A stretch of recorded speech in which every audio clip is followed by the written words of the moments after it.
I was listening to Andy Kemp some few minutes ago, and he thinks talent-wise, Michael Owen is on the same level with Lamine Yamal. I strongly disagree. Okay, I get where he's coming from. As a teenager, Owen was also a phenom. We remember what he did in the France 98, the match against Argentina. I don't think anyone can forget that. At the time, we were not used to young players doing such stuff, and he came around doing this thing to elite players, the Ayala and the rest. So yes, it will always stick with us. But take away Michael Owen's pace, and I do not know what he's better than when it comes to Lamine Yamal. Take away, listen, I can't say take away his pace. That is part of his game anyway. But you take that into consideration, considering what Lamine Yamal has as a footballer, I don't know where the comparison is. Lamine Yamal is coming into football, like I always like to put it, elite passer, elite dribbler. There are some few things he needs to add to his game, and that is all. Listen, if he leaves his game where it is now, he is going to enter the Hall of Fame of footballers, Lamine Yamal. If he continues with where his football is now for another decade, he's going to make top 50 players of all time. That's how good this boy is at age 17. So I do not know where is it nostalgia?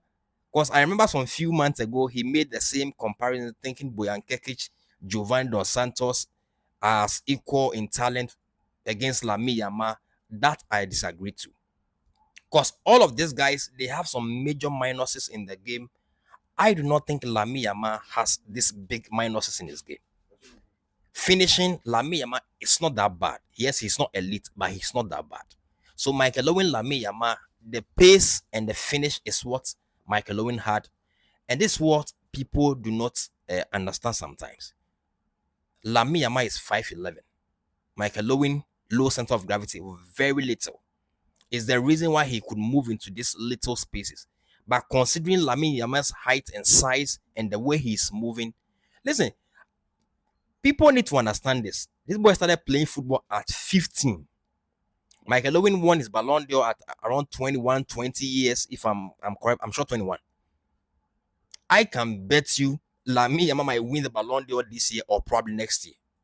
That is how good this boy is.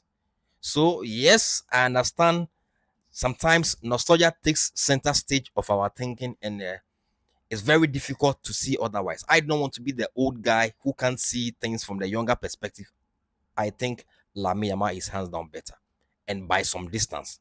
No disrespect to it, Owen though, by some distance. I just can imagine what Lamine Yamal is going to look like 5 years from now, all things being equal. If he's going to grow his game like the way we all expect him to grow his game, then will even be an argument. And same, I think he compared to Kylian Mbappe. I do not think Michael Owen was even better than Kylian Mbappe at age 18 or 19. Listen, the fact you did something to Argentina doesn't prove anything. Yes, you've done it to an elite team, elite players. That was it. Liverpool days, he was frightened. That I won't lie. Defenders were scared of him. But can you imagine defenders being scared of a 15 and 16 years old boy? You were 18 doing it. He's 16, 15, and he was doing this. Anyway, people are going to think what they think, but what I see in Lamine Yamal, I always like to say it is only Wayne Rooney at age 16, 15 who looked this complete. Not Michael Owen though. Maybe for a striker, yes. But general as a footballer,